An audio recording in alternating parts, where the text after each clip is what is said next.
다 같이 성경 오른손에 들고 함께 고백합니다.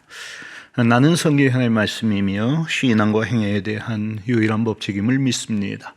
나는 성경이 말씀하신 그대로의 사람으로 허물과 죄로 죽었지만 예수 그리스도를 구주로 믿어 구원받아 하나님의 자녀가 되었으며 장차 세상을 떠난 날에는 하나님 나라를 유업으로 얻게 될 것을 확신합니다.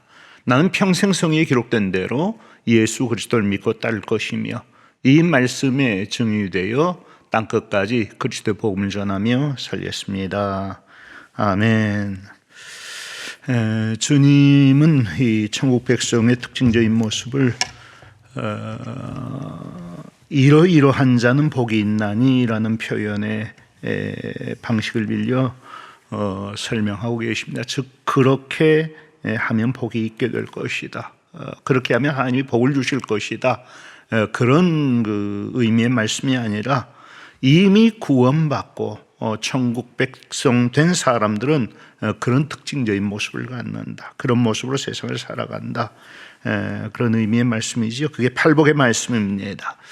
그 가운데서 오늘은 이 긍휼히 여기는 일에 대해서 생각해 보고자 합니다. 긍휼히 여기는 자는 복이 있다. 여러분, 이 긍휼히 여긴다는 것이 어떻게 하는 것을 의미합니까? 예수님께서 이 말씀을 하실 당시의 세계는 로마에 의해서 지배되고 있었습니다. 로마는 힘을 존중하던 나라입니다. 무력으로 세계를 정복했고 그 힘으로 세계를 다스리고 있었습니다. 당시의 정의는 오직 힘이었습니다.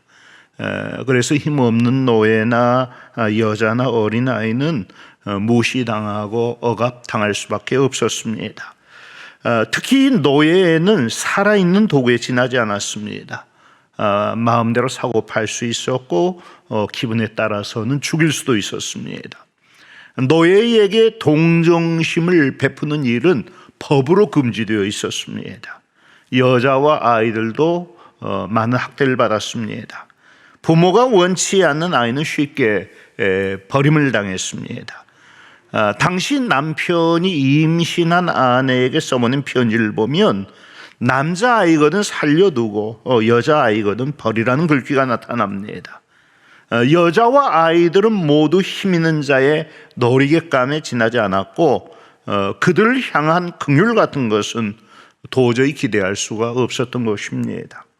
긍휼이 없기는 유대인들도 마찬가지였습니다. 그들은 이방인들과 죄인들에 대해서 비정한 생각을 가지고 있었습니다. 특히 이방인들에 대한 이 유대인들의 적대감은 상상할 수조차 없는 것이었습니다. 그들은 뱀의 머리가 부서지듯 이방인들은 온 세계에서 완전히 말살되어져야 한다고 생각하고 있었습니다. 그들 생각 이방이 창조된 목적은 오직 지옥불을 좀 더 뜨겁게 달구기 위한 땔감에 불과하다는 것이었습니다. 바로 그런 세상의 한복판에서 주님은 긍휼히 여기는 자가 복이 있다. 그들이 천국 백성이다. 그들이 하나님으로부터 긍휼히 여김을 받는다고 외치시는 것입니다. 여러분, 긍휼이 뭡니까? 긍휼은 히브리어로는 우리가 자주 나눴던 단어지요, 헤세드라는 단어입니다. 헬라어로는 엘레오스입니다. 비참한 상황 가운데 있는 사람을 불쌍히 여기고 그들에게 자비를 베푸는 연민의 행위를 의미합니다. 다른 사람의 고통을 마음 아프게 생각하는 것이고 그를 돌봐주는 것이며 그와 함께 삶을 나눈 것입니다. 오늘날의 방식대로 표현한다면 공감 능력이라고 할 수 있을 것입니다. 동일시라고 할 수 있을 것입니다. 고통당하는 사람의 고통을 그 사람만의 것으로 생각하지 않고 함께 아파하고 함께 울어주는 것, 그리고 그런 그를 위해서 무엇인가를 구체적으로 해주는 것, 그게 바로 긍휼이지요. 하나님이 우리에게 그렇게 하셨어요. 우리가 죄의 결과로 두려워하며 고통당하고 있을 때 하나님은 그 고통을 우리만의 몫으로 생각하지 않으셨습니다. 너희가 죄를 지었으니까 너희가 그런 식으로 고통당하는 것은 너무나 당연한 일이야, 그런 식으로 생각하지 않으셨던 것입니다. 하나님은 우리와 함께 아파하셨고 그런 상황 가운데 있는 우리를 불쌍히 여겨주셨습니다. 그런 우리를 구원하시기 위해 자기 아들을 내어주기로 작정하셨습니다. 그분을 십자가에 못 박으셨습니다. 그런 맥락에서 긍휼은 하나님의 본질적인 속성입니다. 시편 86편 15절에서 다윗이 고백하지요. 그러나 주여, 주는 긍휼히 여기시며 은혜를 베푸시며 노하기를 더디하시며 인자와 진실이 풍성하신 하나님이시여. 바울 사도도 긍휼의 하나님에 대해서 말씀을 했습니다. 에베소 2장 4절 5절 긍휼이 풍성하신 하나님이 우리를 사랑하신 그 큰 사랑을 인하여 허물로 죽은 우리를 그리스도와 함께 살리셨고 너희는 은혜로 구원을 받은 것이라. 여러분 다 아시잖아요. 우리가 구원받은 것이 우리 자신의 공로나 잘남 때문이 아니라 하나님께서 우리를 불쌍히 여겨주시고 긍휼을 베풀어 주셨기 때문에 우리가 구원받은 것 아닙니까? 그래서 그 구원은 우리 자신의 부족함이나 심지어 내가 새로 짓는 죄라 할지라도 그것이 우리 구원의 상태를 바꾸거나 취소되게 하지를 않는다는 것입니다. 나는 어차피 죄인이고 그 죄인이 나를 긍휼히 여기셔서 하나님이 오직 은혜로 나를 구원하셨기 때문입니다. 나 원래도 그랬지만 지금도 여전히 하나님 앞에서 의가 없는 사람이고 공로가 없는 사람입니다. 내가 그렇게 쉽게 실패하고 배신하여 떠나가고 죄를 짓는다는 것은 하나님에게 전혀 새로운 사실이 아닙니다. 그래서 내 공로나 행위가 아닌 긍휼에 따른 무조건적인 은혜로 나를 구원하실 수밖에 없으셨던 것입니다. 한편 너무나 당연한 일이지만 그와 같은 긍휼은 우리 주님의 특징적인 모습이기도 합니다.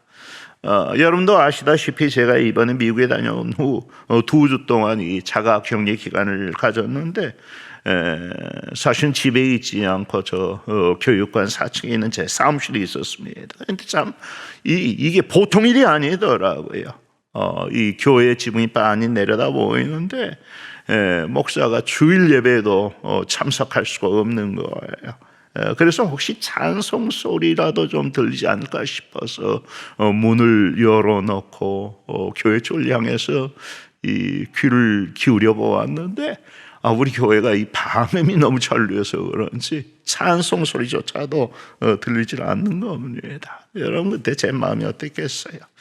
어쨌거나 이 격리의 기간을 가지면서 너무너무 답답했는데 갑자기 이게 기회일 수도 있지 않겠는가 하는 그런 생각이 들더라고요. 그래서 이 2주의 격리 기간을 좀 더 적극적으로 활용해 보자 싶어 이 2주 동안 이 신약 성경을 한번 완독하기로 작정을 했습니다. 사실 목사는 이 성경을 읽어 나가는 게 여러분보다 훨씬 더 더딥니다. 왜냐하면 그냥 눈으로 쭉 읽어 나가지 못하고 항상 이 구절구절에 걸리게 되어 있거든요. 그러면 또 뭐 몇 번 한 구절을 되짚어 있고 또 중요한 어떤 생각들이 떠오르면 메모도 하고 그러면서 이 성경을 읽어 나가자니 읽는 게 많이 더딜 수밖에 없습니다.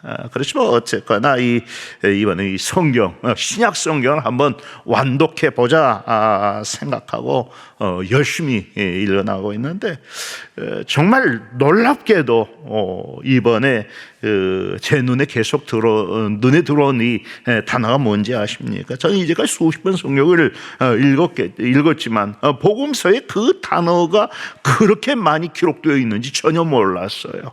그런데 이번에 그 단어가 계속 눈에 걸리는 것입니다. 어떤 단어였겠어요? 불쌍히 여기노라. 바로 이 불쌍히라는 단어였습니다. 마태복음 9장 36절 무리를 보시고 불쌍히 여기시니 이는 그들이 목자 없는 양과 같이 고생하며 기진하매니라. 마태복음 14장 14절 예수께서 나와서 큰 무리를 보시고 불쌍히 여기사 그 중에 있는 병자를 고쳐주시니라. 마태복음 15장 32절 예수께서 제자를 불러 이르시되 내가 무리를 불쌍히 여기노라. 그들이 나와 함께 있은 지 이미 사흘임에 먹을 것이 없도다. 길에서 기진할까요? 굶겨 보내지 못하겠노라. 마태복음 20장 34절 예수께서 불쌍히 여기사 그들의 눈을 만지시니 곧 보게 되어 그들이 예수를 따르니라. 마가복음 1장 41절 예수께서 불쌍히 여기사 손을 내밀어 그에게 대시며 이르시되 내가 원하노니 깨끗함을 받으라 하시니. 마가복음 5장 19절 허락하지 아니하시고 그에게 이르시되 집으로 돌아와 주께서 내게 어떻게 큰 일을 행하사 너를 불쌍히 여기신 것을 내 가족에게 알리라 하시니. 이 외에도 이 불쌍히 여기셨다, 불쌍히 여기셨다는 말씀이 얼마나 많이 반복되어 나오는지 모릅니다. 그것만 아니에요. 질병이라든지 또 다른 인생의 문제 때문에 주님 앞에 나왔던 모든 사람들도 한결같이 주님께 자기들을 불쌍히 여겨달라고 간청했었지요. 여리고성의 맹인 거지 바디메오도 딸이 악한 귀신에 사로잡혀 고통당하던 그 수로보니게 여인도 아들이 귀신으로 인한 간질병 때문에 고생하는 그 아버지도 주님 앞에 나와 다 불쌍히 우리를 불쌍히 여겨달라고 요청했던 것이고, 그러니까 주님 불쌍히 여겨 주시는 분이심을 믿고 그렇게 요청했던 것이지요. 오늘 불쌍히 여겨 주옵소서. 그리고 그때마다 주님 어떻게 하셨어요? 그들을 불쌍히 여겨 주셨어요. 주님 단 한 번도 불쌍히 여겨달라는 사람들의 요청을 거절하신 적이 없습니다. 물론 딱 한 번 거절하신 적이 있습니다. 물론 이 현실 속에서의 일이 아니라 비유 속에서의 일인데 또 그것도 주님이 직접 하신 것은 아니고 아브라함을 통해서 그렇게 말씀하신 것이지요. 그러나 사실은 주님이 그렇게 하시려는 거예요. 음부에 들어가 있는 부자의 영혼이 낙원에 있는 그 나사로를 품에 안고 있는 그 아브라함을 향해서 간청하는 것입니다. 불러 이르되 아버지 아브라함이여 나를 긍휼히 여기사 나사로를 보내 그 손가락 끝에 물을 찍어 내 혀를 서늘하게 하소서. 내가 이 불꽃 가운데서 괴로워하나이다. 그런데 그에 대한 아브라함의 답변이 뭐였어요? 안 된다. 그렇게 할 수 없다는 것이었지요. 너희와 우리 사이에 큰 구렁텅이가 놓여 있어 여기서 너희에게 건너가고자 하되 갈 수 없고 거기서 우리에게 건너올 수도 없게 하였느니라. 그래서 이 지옥이라고 하는 것은 어떤 것인가 하면 더 이상의 하나님의 긍휼이 베풀어지지 않는 것이 바로 지옥입니다. 이 손가락 끝에 물 한 방울의 위로마저도 거절되는 것, 그게 우리가 이 지옥에 가서는 절대로 안 되는 이유인 것이지요. 여러분, 이 긍휼이 없는 세상 얼마나 비정하고 두렵고 또 절망적인 세상입니까? 어쨌거나 그 한 번에 이 지옥에 떨어진 그 부자를 향하여서 그 거절하신 것 말고는 주님이든 하나님이든 단 한 번도 긍휼히 여겨달라는 사람들의 그 요청을 거절하신 적이 없으세요. 그런데 그 긍휼의 중요한 특징이 뭐예요? 이 긍휼이라고 하는 것은 구체적인 행동을 동반한다는 것입니다. 긍휼은 불쌍하다고 느끼고 마는 단순한 감정이 아닙니다. 우리는 요한복음 3장 16절이 하나님이 세상을 이처럼 사랑하사에서 중단되지 않았음을 주목해야 합니다. 하나님의 사랑이 우리를 사랑하셨다. 거기에서 중단되었다면 어떻게 되었겠습니까? 하나님이 세상을 사랑하셨어요. 그러나 그것으로 끝이었어요. 아무것도 안 하셨어요. 그럼 우리는 그럴 때 많잖아요. 사랑한다. 또 뭐 가엾다, 불쌍하다. 그리고 거기에서 끝난 경우도 많잖아요. 그런 여러분 행동하세요. 그렇게 느끼고 생각하는 데서 멈춘다면 그건 아무것도 아닌 것입니다. 그런데 하나님의 사랑은 그 다음 단계로 진행되었습니다. 하나님은 세상을 사랑하셨습니다. 그래서 독생자를 주셨습니다. 심지어 그분은 십자가에서 죽으셨습니다. 그것이 우리에 대한 하나님의 자비하심이었고 긍휼하심이었습니다. 그것이 하나님의 헤세드였습니다. 우리는 선한 사마리아인의 비유를 잘 압니다. 제사장을 말하고 레위인을 말합니다. 그런데 그들이 이 강도 만난 사람을 보았을 때에 아무 느낌, 아무 감정이 없었을까요? 그들에게는 정말 불쌍히 여기는 마음이 전혀 없었을까요? 사람이라면 더더군다나 이 하나님의 성령을 섬기는 제사장이고 레위인이란 말이에요. 그들 마음에 불쌍히 여기는 마음이 전혀 없었을 것이다. 그건 말이 안 되죠. 문제는 그 불쌍히 여기는 마음을 구체적인 행동으로 옮기지 않은 것입니다. 자기의 안위를 더 염려하는 마음에 혀만 끌끌 차고 그냥 지나가고 만 것이지요. 그런데 사마리아인은 그렇게 하지 않았습니다. 그에게다가 그를 잘 치료해 준 다음에 자기 나귀에 태워 주막으로 데려갔습니다. 그런 다음 주인에게 2데나리온의 비용을 내주며 뒤를 부탁합니다. 이 사람 좀 잘 돌봐주세요. 만약 비용이 더 든다면 내가 돌아오는 길에 다 갚겠습니다. 그처럼 긍휼은 구체적인 행동으로 나타나야지 말로만 안 됐다, 불쌍하다, 그건 긍휼이 아닌 것이지요. 그러면 우리는 누구에게 긍휼을 베풀어야 합니까? 가장 먼저 모든 사회적 약자들입니다. 불쌍한 형편에 있는 모든 사람이 우리가 긍휼을 베풀어야 하는 대상이 됩니다. 성에 힘들고 어려운 형편인 사람들에게 관심을 갖고 긍휼을 베풀어야 할 것을 말씀합니다. 특히 고아와 과부와 가난한 사람들입니다. 시편 82편 3절 가난한 자와 고아를 위하여 판단하며 곤란한 자와 빈궁한 자의 공의를 베풀지며 가난한 자와 궁핍한 자를 구원하여 악인들의 손에서 건질지니라.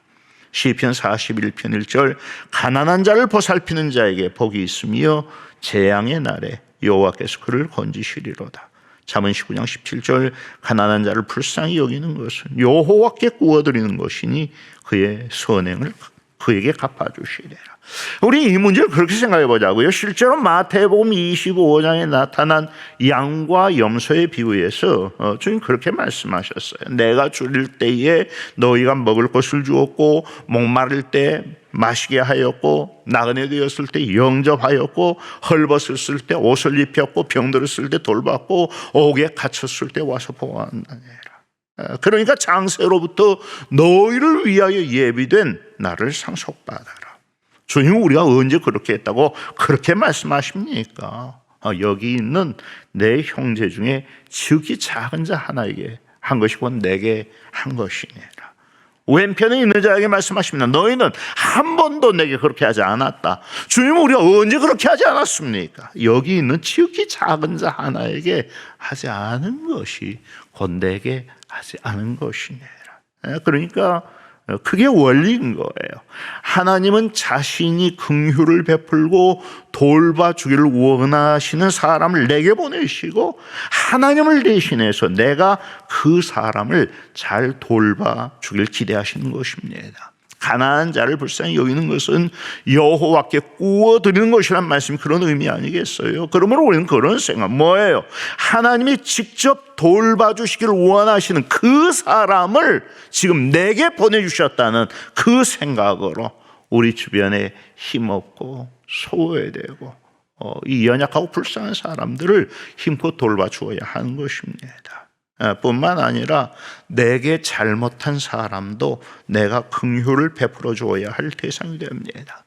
사실 죄를 지은 사람은 죄값을 다 치르거나 용서받기 전까지는 절대 평할 수 없거든요. 밤에 잠도 못 자고 죄책감에 계속해서 괴로워하고 두려워하고 시달릴 수밖에 없어요. 얼마나 불쌍합니까? 그런 이유로 우리의 긍휼은 그런 사람, 내게 잘못한 사람에 대해서도 나타나야 하는 것입니다. 그 이야기가 성경에서는 그렇게 설명되고 있습니다. 우리가 탕감받은 자의 비유로 잘 알고 있는 그 말씀입니다. 주님이 그런 사람에 대해서 말씀하셨습니다. 임금에게 1만 달란트의 빚을 지고 있는 사람입니다. 달란트는 무게를 재는 이 무게의 단위일 뿐만 아니라 화폐의 단위이기도 합니다. 주로 금화의 단위로 사용이 되었으면 무게로 따지면 34.2kg입니다. 그러니까 이 1만 달란트라고 하면 정말 엄청난, 당시 로마의 식민지로 있던 이스라엘이 로마 황실에 바쳐야 하는 1년 세금의 분량이 800달란트였다고 그럽니다. 한 나라가 이 1년 동안에 바치는 세금의 양이 800달란트였다고 그러면 이 1만 달란트는 얼마나 되는, 정말 계산하기 힘들 정도, 계산할 필요조차도 없는 그런 엄청난 액수의 이 부채인 것이지요. 실제로 주님이 여기에서 말씀하고자 하시는 의미가 그거예요. 왜 불쑥 1만 달란트를 들고, 계산하기도 힘든 1만 달란트를 들고 나오셨느냐. 이건 빚에 대한 이야기가 아니라 죄에 대한 이야기거든요. 하나님 앞에 누구나 마찬가지예요. 어떤 사람 그 정도의 빚을 지고 있을지 모르요. 그 정도의 죄를 하나님 앞에서 가지고 있을지 모르지만 나는 그보다는 훨씬 적을 것이다. 왜요? 어렸을 때 교회 생활 해왔거든요. 나름대로 신앙생활 열심히 해왔어요. 교회 봉사도 제법 열심히 했고, 기도 생활 열심히 했고, 착하게 살아왔고, 그러니까 나는 그 정도의 빚은 안 가지고 있을 것이다. 그런데 여러분 아세요? 그에 앞서서 이 법정에서 죄에 대한 판단이 어떻게 이루어집니까? 재판장이 죄에 대한 처분을 내릴 때, 야, 오늘 기분이 나쁘니까 너는 무기징역 살아, 넌 사형. 오늘 내가 기분이 좋으니까 너는 그냥 무죄 석방. 아니, 한 사흘만 살도록 할까? 죄가 있으니까. 이게 아닙니다. 모든 죄에 대한 형벌의 분량은 다 법에 정해져 있습니다.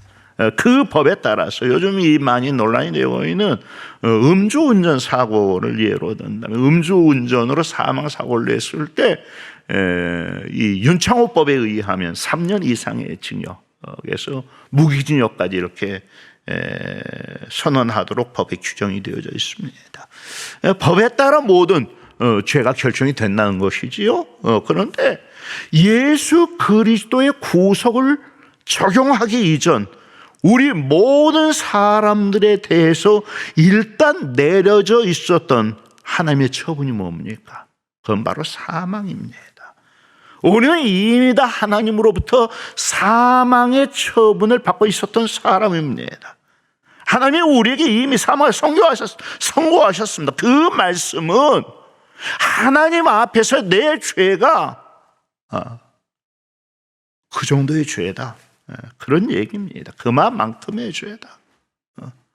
우리 모두 다 똑같아요.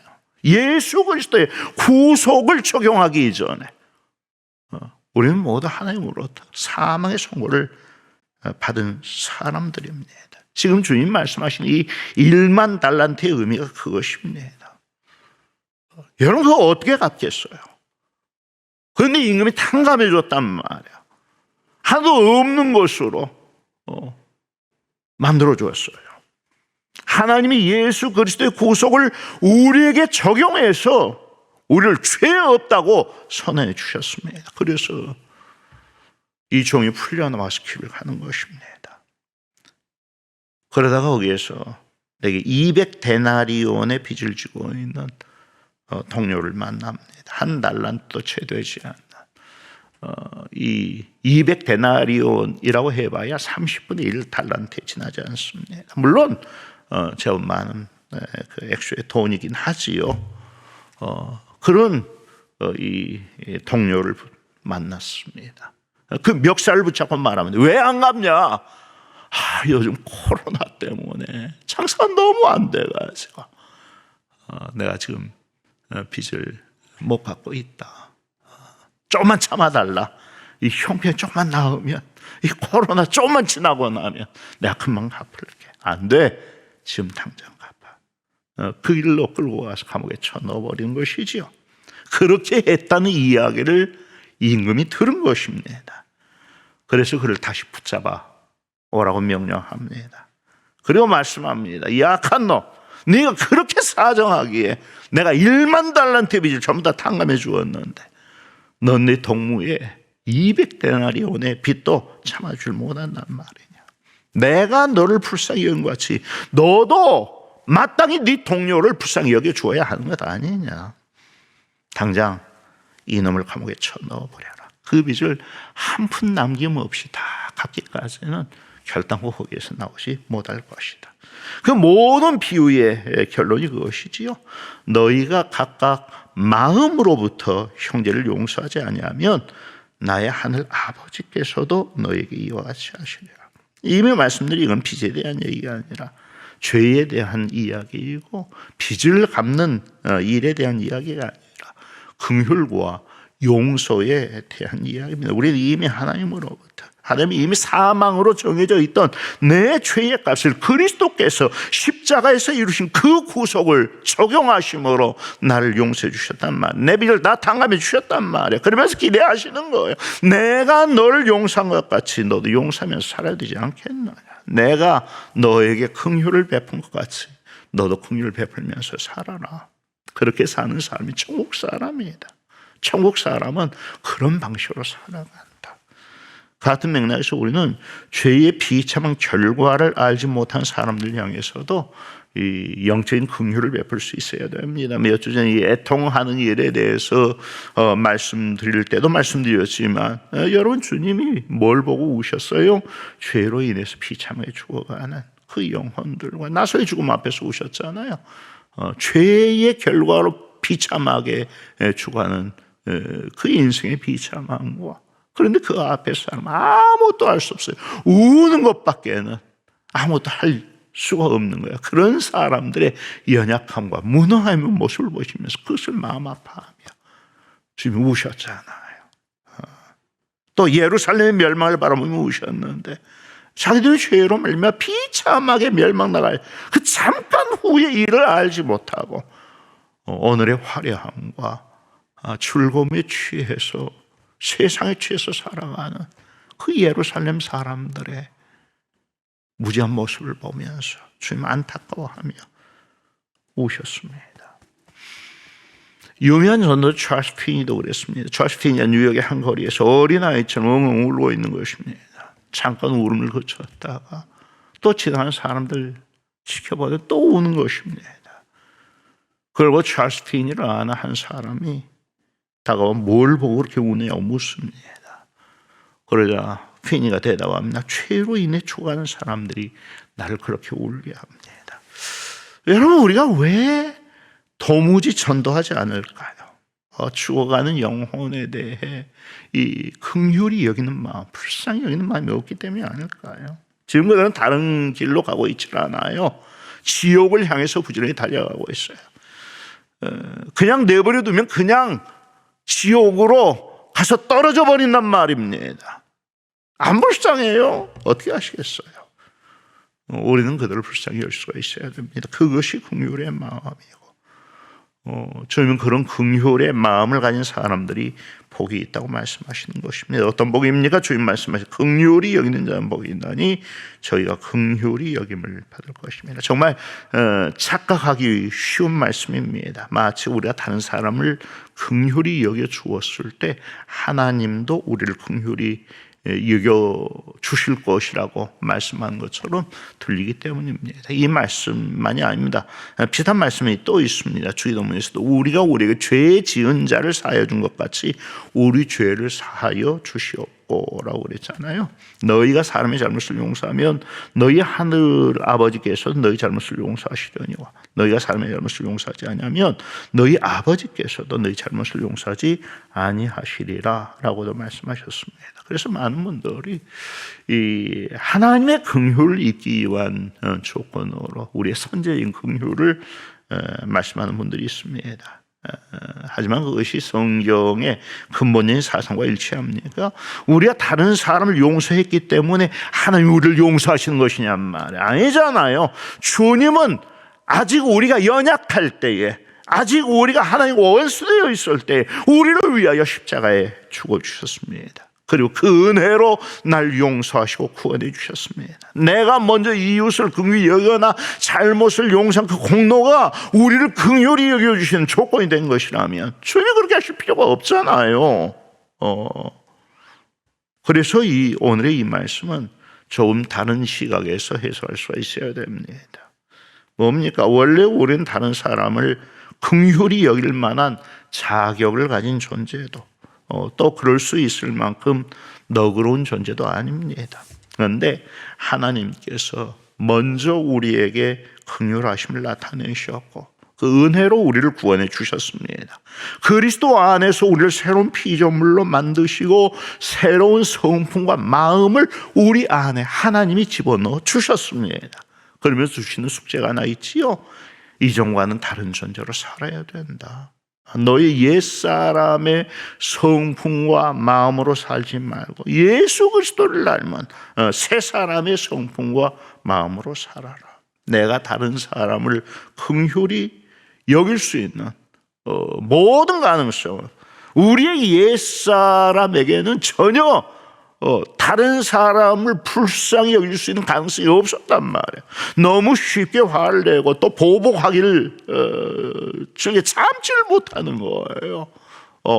잔인하게 행동하고. 그런데 하나님이 그런 나를 긍휼히 여겨주셨고 나를 새로운 피조물, 즉 천국 사람으로 만들어 주셨습니다. 그로 인해서 내 안에 다른 사람을 긍휼히 여길 수 있는 가능성과 능력이 생겨진 것입니다. 그러니 긍휼히 여기면서 살아라. 그래서 결론은 지금 이렇게 되는 겁니다. 긍휼을 베풀면서 사는 사람이 하나님의 긍휼을 입은 사람이라는 증거입니다. 그들이 복받은 사람이고 천국 백성인 것입니다. 복받은 사람, 천국 백성은 다 긍휼을 베풀면서 살아갑니다. 그리고 그 사람들이 마지막 날 하나님의 심판대 앞에서 하나님의 긍휼을 입은 천국 백성으로 드러나게 되는 것입니다. 그것이 바로 본문 말씀의 의미인 것입니다. 우리 영상 하나 보시겠습니다.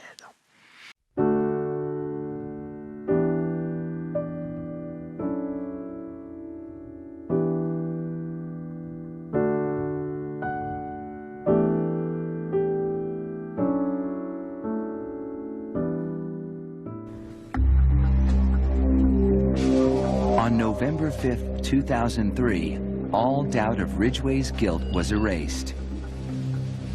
He pleaded guilty to the murders of 48 women. He'd made a deal to cooperate with the prosecution to provide more information on his victims and the whereabouts of their remains. In doing so, he avoided a trial and possible death penalty. Mr. Ridgway, how do you plead to the charge of aggravated murder in the first degree as charged in count 1 for the death of Wendy Lee Caulfield? Guilty.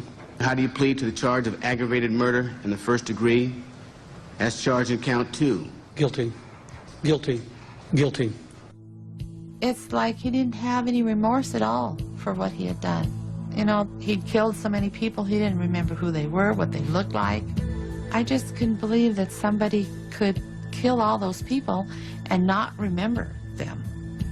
Neither could the angry relatives of his victims, who were invited to speak in court when Ridgway was sentenced to life without parole on December 18, 2003.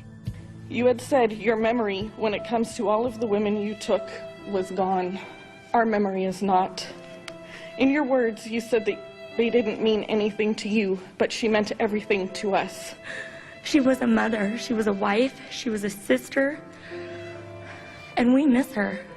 Gary Ridgway sat there stone-faced as victims' relatives damned him and mocked him. He's an animal. I wish for him to have a long, suffering, cruel death. He's gonna go to hell, and that's where he belongs. But then the emotionless facade finally cracked when the father of one of his victims appeared to surprise him with a dose of human kindness. Mr. Ridgway, there are people here that hate you. I'm not one of them. You've made it difficult to live up to what I believe, and that is what God says to do, and that's to forgive. You are forgiven, sir.